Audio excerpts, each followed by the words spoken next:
That's right. Hello, and welcome to Sin City Soundwaves, where we celebrate growing up in Las Vegas and music memories. Beyond the casinos and showrooms are the locals. We talk about how Vegas has changed and what's the same. We talk about the music we listen to now and what music reminds us of our youth. We talk about who we've seen in concert here and who we'd like to see. Is there a quintessential Vegas song? And I'm thrilled to bring you Miss Tamia Dow, who's in town. We've known each other since high school. Yeah. Her bio is 4 pages long, even after shrinking the font. Let me share some accolades. She is a retired Las Vegas Metropolitan Police Department domestic violence detective with a criminal justice degree from UNLV, a graduate of Kairos School of Ministry, and an ordained minister known as Chaplain Dow, and an entrepreneur. She coaches and helps people live their dreams. An international speaker, having spoken in Morocco, Barcelona, Bangladesh, Abu Dhabi, Wales, Leeds, France, and South Africa about empowerment and leadership. Human trafficking and domestic violence are near and dear to her heart. Makes film about domestic violence. She is an award-winning, best-selling author and a multi-award-winning. She wrote an empowerment book called In Celebration of You. Her films, such as Why Should I Care? About domestic violence, human trafficking, and Toxic Love, have won numerous awards, including Best Film, Best Director, and Best Supporting Actress. You can see accolades and film snippets on YouTube. She is a class instructor, compiler, and co-author of the best-selling Chaplain Nevada Fate Is book series. There are 6 books in this series, and Tamia has helped over 70 authors share their testimonies. She is preparing for the release of her domestic violence awareness book, Love Is Not Abuse. She has won numerous awards for her books, available on Amazon under Tamia L. Dow. You can see her interviews on YouTube. She started her film career in 2011 on domestic violence awareness, public service announcements for the LB Metropolitan Police Department while serving as a detective. She retired and became an ordained minister, holding the title of board certified chaplain, training in the chaplaincy academy, teaching leadership, domestic violence awareness, and leading the book writing leg of the ministry. She is also a U.S. Army veteran and does lots of veteran community outreach, because on social media you post those events. As a world traveler, you were just in Kansas in May. Yes. And filming in New York recently. You often speak on empowerment, leadership, domestic violence, and human trafficking awareness in your travels. Yeah. And you team with other cultures about how women live and are treated in other countries Yeah. while working. I find that fascinating. You believe no one should be living in violent situations and have made that part of your life's mission to educate vulnerable people and their loved ones worldwide on how to live a life free from violence and oppression. You completed several educational short films, including Turn Back Time in 2018, a film about mentally ill, homeless female veteran, and Why Should I Care in 2018, an eye-opening film about how domestic violence affects everyone. Turn Back Time won the Best Social Awareness Film Award during the 2018 48-hour film project. Why Should I Care won numerous awards at the Action on Film MegaFest, the Hollywood Dreams International Film Festival, the Las Vegas Premiere Film Festival, and the Silver State Film Festival. You were also nominated for Best Actress in a Short Film in that film. Your other films include The Exchange Student, a story of a con artist that took advantage of society's good nature, and that was nominated for Best Ensemble Film in the 2019 48-hour film project competition, Meet Me After School, a child cyber stalking short drama about children being stalked and seduced by adults on social media and through online gaming. Toxic Love from 2020 is a drama about a wealthy couple that have a violent and dark relationship. It won numerous awards, including Best Film, Best Director, Best Screenplay, and Best Woman Filmmaker. and with the Award of Excellence at the Las Vegas Movie Award in May of 2020. You are currently in post-production on A Rising Eagle, a film about a Middle Eastern Indian woman who overcame many obstacles to become a Christian pastor in India and an international motivational speaker. And that is due to release. It's already been out. Was this the one that was just premiered at the Las Vegas Film Festival? No, actually, that was 5 films past that just premiered at the Las Vegas Film Festival. And that one was about grief. It was a story about grief. It was called "'Tis the Season," and it's a grief story. So, yeah, there's somewhat. Yeah, there's two. And then there's Angel on the Roadside. That one's in Pre-production still. Oh, yes. Welcome. Hello. Yeah, you just always, every time I talk to you, you've got so much going on. Just always. My mind is so full. Yes. Yeah. So your hobbies are work. What do they say? If it's fun, it's not work, right? That's right. Yeah. So I really enjoy to create stories. I like to use my life experiences to tell story. So a lot of the stories that I combine together are things that I've experienced or learn about and then research and then tell a story about it. I do dramas, not documentaries. Because a lot of times when people hear the topics that I do the movies on, they think it's going to be a documentary.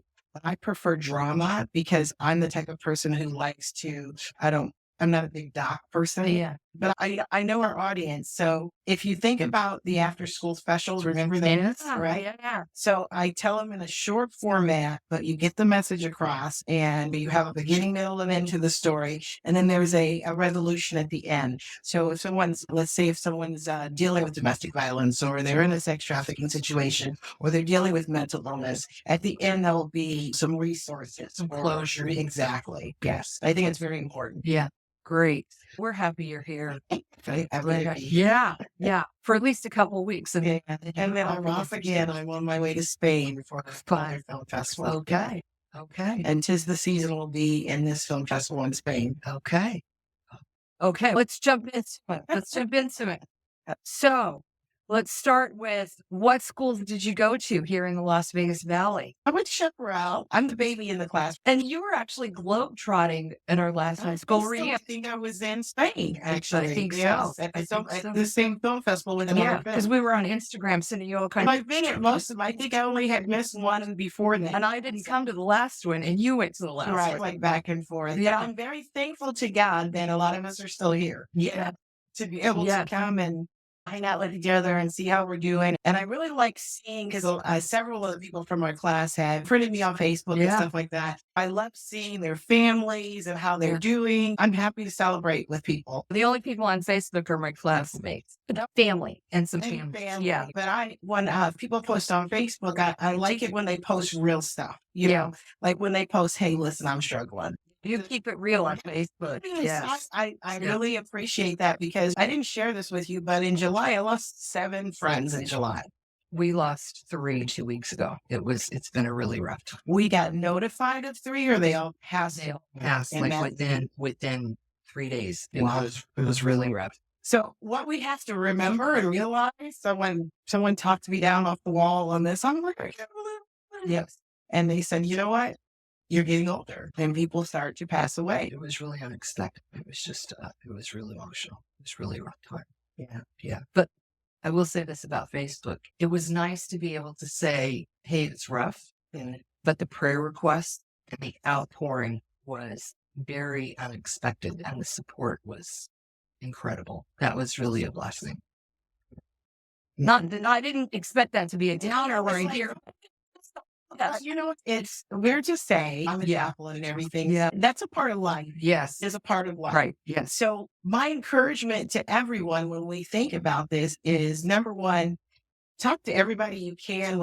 Have your conversation with them. Tell them you love them. Reach out to people who come to your heart when they come to your heart, because a lot of times that is, I say God, some people say the universe, telling you, hey, this person is not long for this world. You have to reach out to them.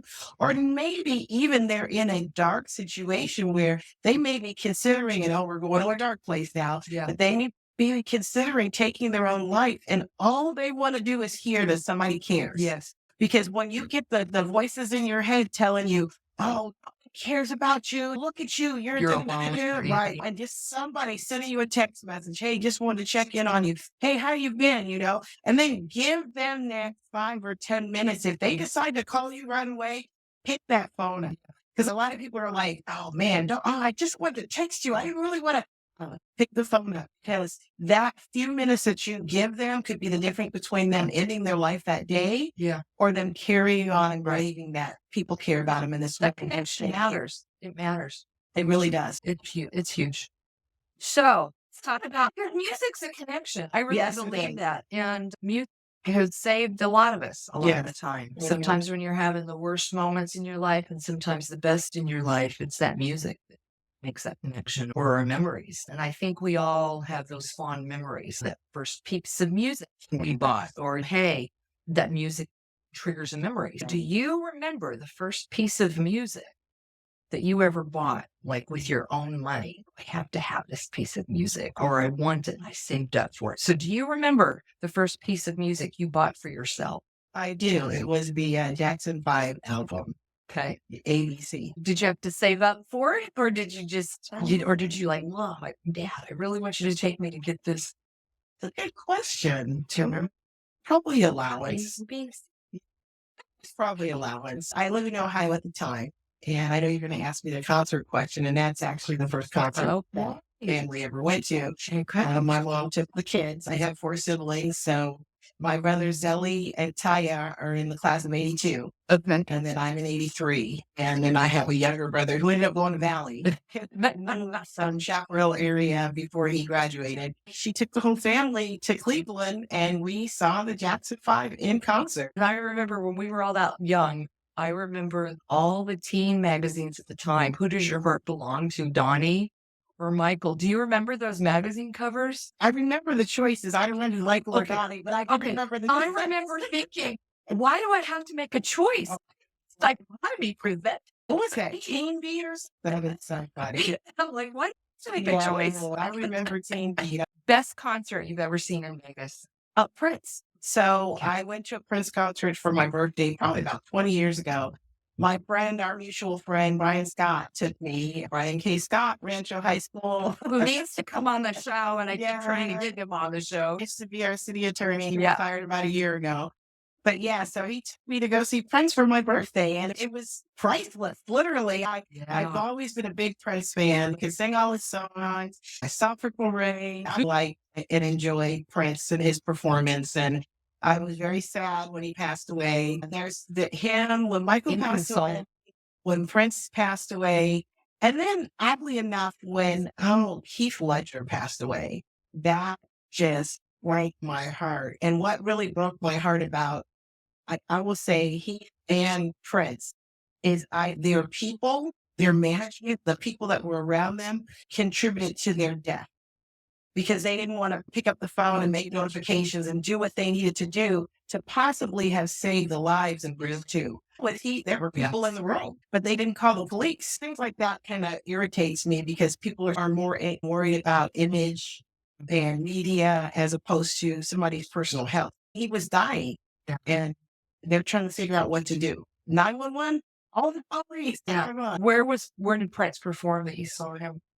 I knew you would ask me that. I don't even think the venue's here anymore, because it was like 20 years ago. Yeah, I can't remember if it was a casino or, because I can't remember the venues. I remember it was very intimate. It was nice. The stage was beautiful.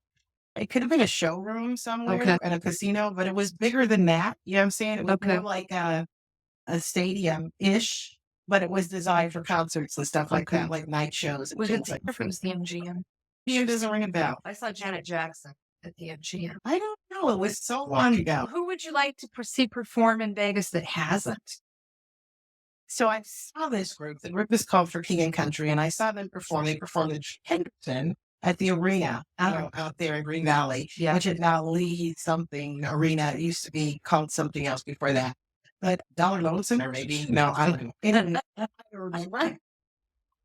But I would like to see them come back and perform again in a larger venue. Yes, because they I love their music. They have very inspirational, they're great storytellers. They're from Australia themselves.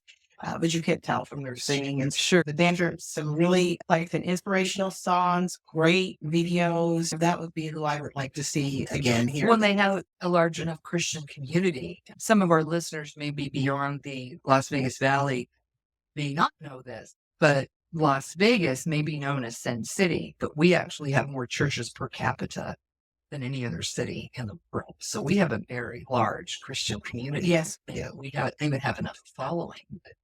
I was sold out that time I got to go see them. But yeah, that would be who I would to go see again. But I just want to say as an aside, because it's funny, so I went and saw UB40. No.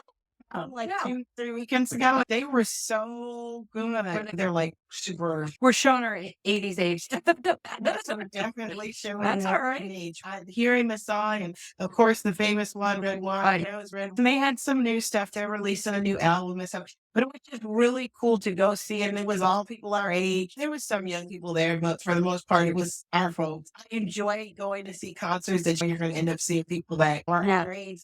Yeah. What artist is emblematic of your Vegas memories and why? What music do you hear that maybe takes you back to high school? Is there a certain song or song? They're very diverse background. I listened to, back in the day, 88.1. I also listened to 94. Was it 94.1? What was, KOC was 98.5. 98. And then 94.1 play the alternative music. So those were the stations that I listened to. So there's a lot of diversity of music and songs and things like that. But it reminded me that I used to sing that song, Cutie Pie, which I actually should have looked it up, but I didn't. It was like, because I was Cutie Pie. So did you have Cutie Pie? The song, that song that bring you back? Yeah. Not really. Nothing's jumping out at me right. So where did you hang out in high school? Where in town? I lived down off of Chaplain Nellis. Yeah. I lived close to Jamalo. Yeah. So I would go to that Safeway down there. Had the shopping. That shopping the pizza place and everybody went to after the Capone. Across from Danstown. Yeah. Yes. I hung out down there and I really liked the Thrifty's ice cream that they had inside the Safeway. Yeah. So that was one of my favorites. Get your scoop for $1.40. It wasn't even that much. Are you kidding me? It was way cheaper. What? It's like, 35 years ago? Because now it costs, if you go, because if anybody with the ice cream, they have it at the corner of Ulta and Decatur. There's a gas station there that's across from the McDonald's. They have the little display and everything. You can pick your ice cream and all that kind of stuff, but I think it's like $5 a cup or a cone. Did you have any other places? I wasn't really a hanger out of person. Did you go to the pizza places after the pizza place that we used to go to was Godfather. Remember Godfather? They headed off of, I want to say, Mountain Vista and Tropicana. I love Godfather's pizza. Is there any places in Vegas that don't exist anymore that you missed? We don't have Pizza and Pizza anymore, do we? Remember Pizza and Pizza? Yeah. They used to have a really good large pizza and it was super cheap so kids could buy it. So Pizza and Pizza is not here anymore. Godfather's not here anymore. No. Pull your money together, everybody gets a slice. Yeah. Yes, it went a long way. Yeah. What else is not here that was there when we were kids? I missed the casino that used to be, you probably won't even remember it because I can't even think of the name of it, right by the airport. So there was Koval and Tropicana. Right now there's like a Motel 6 or something there. But there used to be a little casino that was right there west of that motel. I can't remember. They had the best breakfasts. They had the best pancakes. I cannot remember the name of it, but it was a little casino and it is gone. Gone. It's been gone for quite some time. Yeah. But that used to be my go-to spot to go eat. And then, so I missed the $2 steaks. Oh, yeah. Remember the $2 steaks down at Binion's? Yes. Or you go after midnight. The Horseshoe. Yes. Yes. I missed the $2 steak special that was down there. And then I missed the Gold Coast used to have $2.99. Remember they had the big ham steak and all that kind of stuff. Yes. You guys, we used to have some. We used to, after midnight, you used to go downtown and you wait in line, and it seemed like people would see the line, but if you knew, the line moved. They did. Against, and the baked potatoes were as Yeah. big as the freaking plate. Yeah. And you get a vegetable for $1.99. Yeah, it was like $2 exactly. And then you tip your waitress like $5 because it was Because you just got such a good meal. and it was good. And the steaks were not They like, weren't the cheap ones. they weren't cheap, and they weren't gristly. They were thick, and they were good steaks, and you Yes. got a decent meal. And miss locals, that, and we yes. used to have such great things for locals. This was so So all the time. Yeah. I miss that. And we could take pictures with the big giant horseshoe with the like $1 million. And yeah, and we didn't have a curfew when we were a kid. Your parents might have had one, but we didn't have one. Yes. I miss Red Rock Theater. Red Rock Theater was the first theater where we had multiple screens. It was the end of town, and you could drive from one end of town to the other in Right. 15 minutes. That was on, it was on Charleston. Mhm. Yeah. I'm I miss Outridge. Huntridge. Did you watch a movie at the Outridge? We used to go there for not only movies, but Rocky Horror Picture Show was Friday, Saturday night. Friday, yeah. And then when it turned into the venue where you could go watch artists, right? Musical artists. Right. Now it doesn't exist anymore. Yeah. It's just a shell of itself. But and it's a very Vegas thing for breakfast, to go out for breakfast. Yeah. Very, Oh, very yes. Vegas thing. And there used to be good places where you could get really good breakfast. It's hit and miss, and then they seem to be good for a while, and then they either change staff or the menu or something. It's definitely word of mouth. And then it's hit and miss for a while, but not so much things for the locals anymore. There's very little incentive for us except for you can park for 2 hours. There's not love for the locals. And we were talking about this too. One of the differences growing up in Vegas as opposed to anywhere else is we don't have celebrity radar here. Right. I think when you grow up here, because there's so many people who work in the entertainment industry, whether it be in front of a camera or on stage, or whether you're a musician or an artist, makeup or costume design or whatever, I just think that you run into them all the time here. Oh, yeah. So I think it's a very Vegas thing to not have any celebrity radar. Right. So we talk to everybody like they're your neighbors. Right. So it's more like we're fussed like we are normal neighbors. Right. You said about the road construction, as opposed to if you go to or picture, oh my gosh, found the person. We just don't spot that stuff here. And it's amusing when people do that. We forget. So when we go elsewhere and see people doing that, it surprises us because we just don't do that. I was sharing with you how I'm sitting on the plane because I'm going to all of these events. I ran into Richard Lawson. I ran into Tatiana. I didn't even realize I just watched her in a movie like the week before, and I'm flying to Cannes. So when you're flying to Cannes, they're all one of the same. So what is a song that maybe you really liked when you were younger, but maybe doesn't hold the same appeal for you? It depends on what you mean by when I was younger. When I was young in my law enforcement career, there was a song by Jimmy Eats World that was called The Middle. Okay. And the lyrics were, it just takes some time, little girl, you're in the middle of the ride. Everything's going to be all right. Everything's going to be just fine.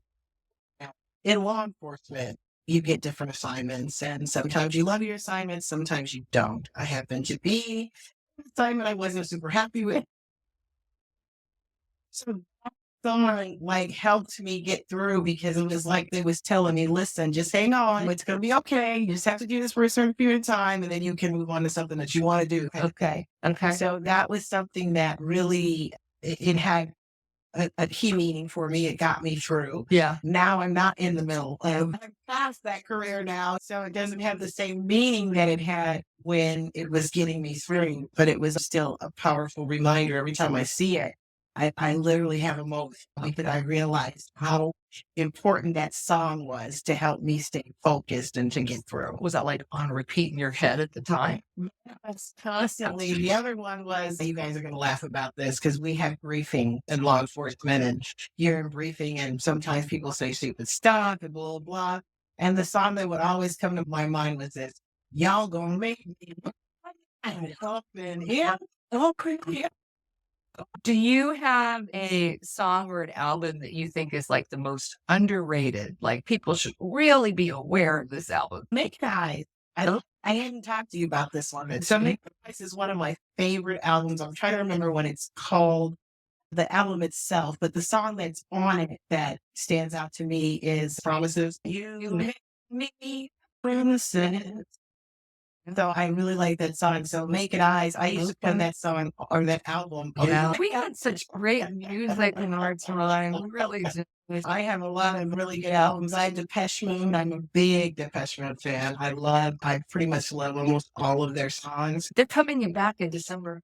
Here? Here, yes. Yeah. See, I would go see them. Yeah. I saw them here in the 90s. Really like their music. Yeah. And I like The Cure. The Cure is one. And it's funny, we were sharing about this. I said, there's a lot of people when they would hear, if they hear me say the type of music I like, they'd be like, Yeah. really? Having eclectic music taste. Yes. Excellent. Right? Yes. I was sharing with you, I'm learning the guitar now. So we just learned how to play Tom Petty's Free Falling. Was there a song or an album that you enjoy that most people might be surprised that you like? So we had a joke about this. Like that I'm a domestic violence advocate, Yep. retired detective, blah, blah. And there is a song by this group called The Smiths. And the song is called Big Mouth, right? And on there it says, sweet, sweet Miss, I was only joking when I said that, or by rights, big bludgeon in your bed. And the other one is that you remember the song All the Little Kids with the Pumped Up Kicks? I like the lyrics of that song. The melody Yeah. sounds very poppy, but the words are very jarring. I was at a party and I was singing the song and they were like, oh, hey, you went that song, you're 10 minutes school shooting. Because the lyrics are disjointed with the punchlines. No, it doesn't with the beat, the melody. So what's the record that means the most to you? Oh, that one. I don't. Everything's replaceable. You can find it on the internet. Do you have a song that you think has the greatest build up? Oh yeah, we talked about that. So it's it was Imagine Dragon. Local Boys. Radioactive. Was that Radioactive? Local Boys, little nods of Local Boys done well. Imagine Dragons, Radioactive. Yeah. I would sing, but I sing in all the keys all at once. Actually, I'm a singer. I used to be in musicals actually before my sister and I, when we were in Ohio. Ty Coleman from the class of 1982. Yeah. Her and I, actually, she was a Surrey singer. We were in Greece. We were in Bye Bye Birdie. We were in Jesus Christ Superstar. With you said, hey, here's a Vegas artist people should really pay attention to and you should have in your collection. Who do you think would be? I don't know how many people are familiar with this gentleman. His name is Ben Lithina. He's a talented singer. He sings diverse songs. Somebody else started in church. So I know him from church. But he also had performed out on the Strip while he's around. And so I think he's what do you call that? A well-kept secret. He's very talented. I've seen him sing and perform at different people's events. And then there's another lady named Annie Meadows. And Annie Meadows also is a talent. They usually have her like Christmas lighting ceremonies and things such as that. And she's a local. Yeah. So I think a lot of people don't necessarily know their names, but they are very talented people. And to me, they're vintage because they are vintage people. Yeah. We have a lot of people that perform in casinos and live bands. Yeah. Incredible talents that a lot of people may not. No, those are good choices. Those are great choices. So what do you have? What else you got coming up? Where can people find you? What do you want to shout out that's coming up? Definitely come find me on Instagram. Now, it depends on what you want to follow me. You got so many social. Yeah. But Instagram is a good place.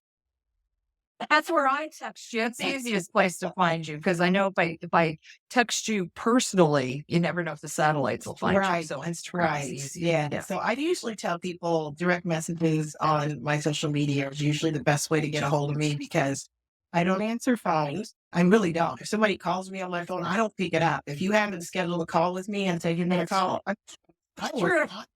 Because when I go out to you went, do we have a schedule? I like to respect people's time. So you just call and think that you can randomly have a conversation with somebody. That me first. Yeah.